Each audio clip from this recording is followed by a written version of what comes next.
Good morning, students. In the previous lecture, we had a discussion on alpha ray scattering, Rutherford scattering formula, Dempster's mass spectrograph, and other topics. In this class, we will discuss about nuclear cross section and differential cross section.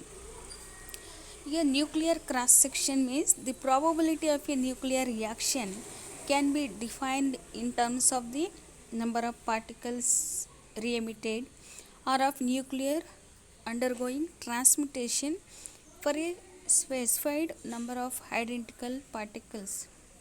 Here, cross section means the probability of nuclear interaction, and it is usually expressed in terms of an effective area presented by a nuclear towards the beam of bombarding particles and the number of incident particles undergo interaction with nucleus, and it is purely a geometrical basis which increases the number of neutrons, that is geometrical basis, and this is for cross section of a nuclear reaction. And here the nuclear cross section, it is defined as the probability that an event may occur when a single particle is shot. It is perpendicularly at a target consisting of one particle per unit area. And total nuclear cross section means,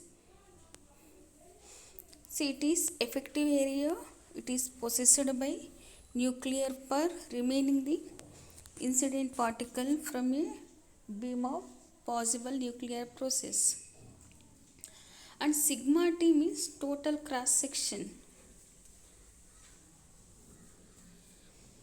that is sigma s plus sigma r, where sigma s is, that is total scattering, total cross section of scattering, and sigma s and sigma r, one is scattering, another one is reaction cross section of the particle. Next one is a differential cross section. See, it is a distributed solid angle of the emitted particles, and it is a nuclear reaction can be described in terms of a cross section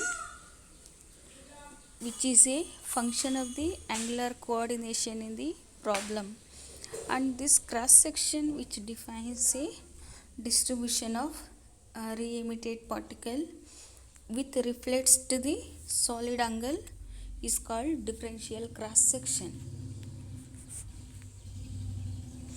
See, in this differential nuclear cross section depends on the nature of the interaction and the energy of the incident particles. One is the nuclear cross section. Here the probability of neutrons undergo interaction with nucleus, and differential scattering cross section, it depends on solid angle, and also scattering and reaction cross section of the nuclear process.